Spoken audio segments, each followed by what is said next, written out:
सो जय Jagannath to all. अपन क्या किए थे, कैरेक्टरिस्टिक्स मेथड में ऑलरेडी 3 केसेस को पढ़ चुके थे, राइट। ये केसेस दो तीनों को हो गया था लास्ट वीडियो तक, है ना। अब लास्ट वाला ओनली जो लास्ट वाला केसेस रहा, ये बहुत बड़े बड़े क्वेश्चन सॉल्व मिलते हैं आपको सॉल्व करने के लिए। तो इतना ये इंपॉर्टेंट नहीं कि आपको एग्जाम में मिलेगा, फिर भी अपना काम है इसको एक इसी के ऊपर एक क्वेश्चन सॉल्व करेंगे।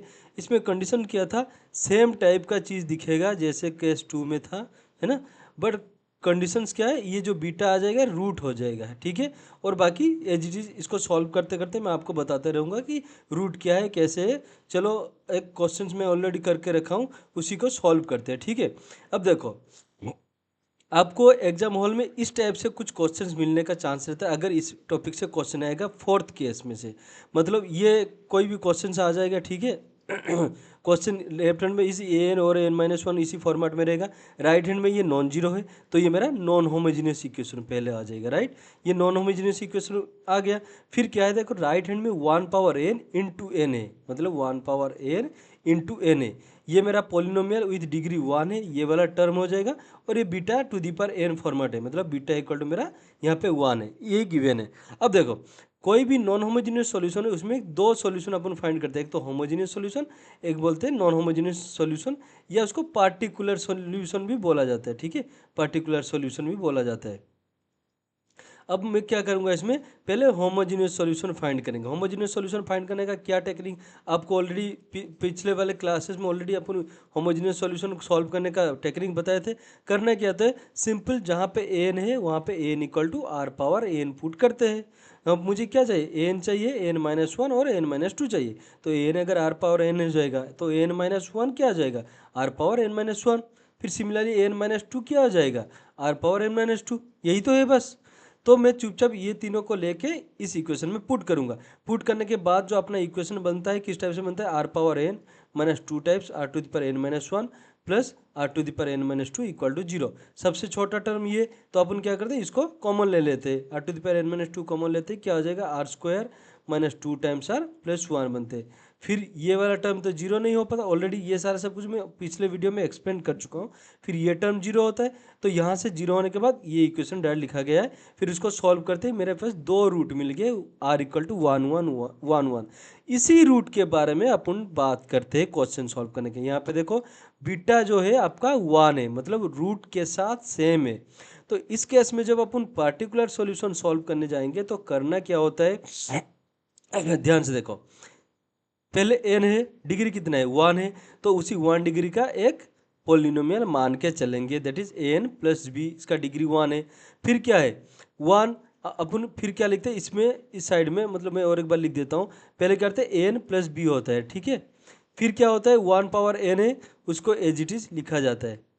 फिर क्या होता है, ये 1 कितने बार, जो रूट बीटा इक्वल टू 1 1 है, वो कितने बार यहाँ पे है, 2 बार। उसके लिए क्या करते हैं, एन का पावर 2। तो 1 का पावर एन मेरा क्या होता है, 1 होता है, इसीलिए यहाँ पे 1 को उन्होंने हटा दिया, n plus b into n square रखा। ये मेरा एन मिल गया। मुझे ये वाला क्वेश्चन को सॉल्व करने के लिए मुझे क्या क्या चाहिए, एन चाहिए, n-2 चाहिए, n-1 चाहिए। तो एन अगर आपको ये मिलेगा, तो एन अगर मेरा n square n plus b हो जाएगा, तो एन को अगर अपन सॉल्व करेंगे तो इसी फॉर्मेट में आ जाएगा, है ना। अगर ये मेरा एन है, उसी को देख के n-1 क्या आ जाएगा, सिंपल कुछ नहीं, जहाँ पे एन आ रहा है वहाँ पे n-1 कर दो, n-1 का स्क्वायर कर दिया इस जगह पे, फिर a into n-1 plus B, मतलब जहाँ पे एन दिख रहा था वहाँ पे n-1 किया। फिर उसको सॉल्व करने के बाद मेरा इसी फॉर्मेट में आ गया, मतलब इसी फॉर्मेट में रखिए, एन क्यूब का कोफिशिएंट, फिर एन स्क्वायर का कोफिशिएंट, एन का कोफिशिएंट, और ये कांस्टेंट टर्म। ऐसे करने का मतलब क्या है, एक्चुअली जब अपन ये सारे चीज़ मेन इक्वेशन में पुट करेंगे ना, इस इक्वेशन में पुट करके सॉल्व करने के टाइम पे अपने लिए इजी हो जाएगा। फिर n-1 हो जाएगा, मिल गया अपने को, n-2 मिला चाहिए। तो सिमिलरली n-2 के लिए मैं क्या करूँगा, सिम एन के जगह पे, यहाँ पे एन के जगह पे n-2 पुट किया हो, फिर उसको सॉल्व करने के बाद मेरा ये वाला इक्वेशन बन चुका है। अब मुझे एन मिल चुका है, n-1 मिल चुका है, n-2 मिल चुका है ना।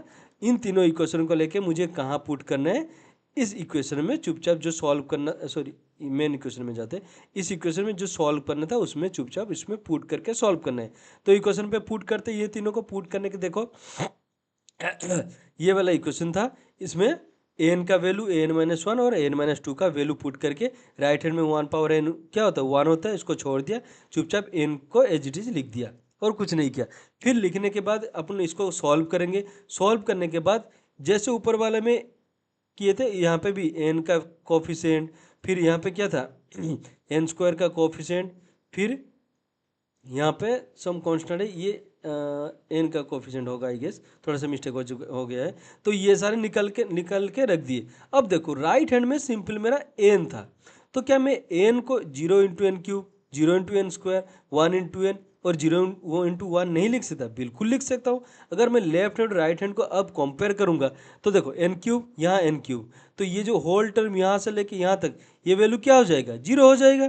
तो ऐसे भी a - a क्या है a + a 2a - 2a चला जाएगा 0, तो कंपेयर करने की जरूरत नहीं। सिमिलरली ये n का टर्म है, तो n के टर्म के साथ मैं क्या करूंगा, ये n का कोफिशिएंट 1 है, ये वाला 1 के साथ सेम हो जाएगा। ये n² है -6a + b उसका कोफिशिएंट है, और n² का कोफिशिएंट राइट हैंड में क्या है 0 है, तो इसके साथ 0 करूंगा। ऐसे सॉल्व मतलब कोफिशिएंट वाइज में कंपेयर करने के बाद मुझे सॉल्व करना है। फिर सॉल्व करने के करके क्या करेंगे a और b का वैल्यू फाइंड करेंगे। एक बार a और b का वैल्यू मिल जाएगा फिर अपना काम बन जाएगा। क्यों काम बन जाएगा, देखो जैसे इसको सॉल्व करने के लिए स्टार्टिंग में जैसे राइट हैंड को इस राइट हैंड को फॉलो करके अपन क्या माने थे एन पी पहले माने थे n² × n + b। ऑलरेडी अपने को a और b का वैल्यू मिल गया, चुपचाप आके a और b के जगह पे आप वैल्यू पुट करोगे और कुछ नहीं करना है। तो a और b के जगह पे वैल्यू पुट करने से मेरा n जो p किया था n² 1/6n + 1/2 ये मेरा पर्टिकुलर सॉल्यूशन आ गया। अगर फाइनल सॉल्यूशन क्या होता है, जो फाइनल सॉल्यूशन क्या बोलते हैं, homogeneous solution plus non homogeneous solution, जो कि पर्टिकुलर सॉल्यूशन बोलते हैं ना, पर्टिकुलर सॉल्यूशन। तो होमोजीनियस सॉल्यूशन ऑलरेडी 1 के हिसाब से ऑलरेडी यहाँ पे अपने को मिल गया था कि 1 आपका दो कोफिशिएंट सेम आ रहे थे, इसलिए दो constant C1 C2 × n × 1 power n हो रहा था। तो 1 पावर n तो अपना 1 है, तो ये मेरा होमोजीनियस सॉल्यूशन था। प्लस करेंगे नॉन होमोजीनियस के साथ, तो ये मेरा होमोजीनियस सॉल्यूशन यहाँ तक प्लस नॉन होमोजीनियस सॉल्यूशन। तो this is for today guys. ये छोटा सा ही टॉपिक, आई मीन ये इसी केस में से क्वेश्चन आने का चांसेस बहुत कम रहता है, तो अपन जल्दी जल्दी कर दिए। मेन जो करेंगे क्या करेंगे, नेक्स्ट क्लास में जो मोस्ट इंपॉर्टेंट टॉपिक शुरू होगा जनरेटिंग फंक्शन से, वहाँ से क्वेश्चन आने के बहुत हाई चांसेस रहता है। उसको अच्छे से करेंगे टेक्निकली, कैसे आप ट्रिक करके बिना फॉर्मूला यूज करके आप कैसे याद कर सकते हो, उसी के ऊपर क्वेश्चन करेंगे। ठीक है, so thank you so much.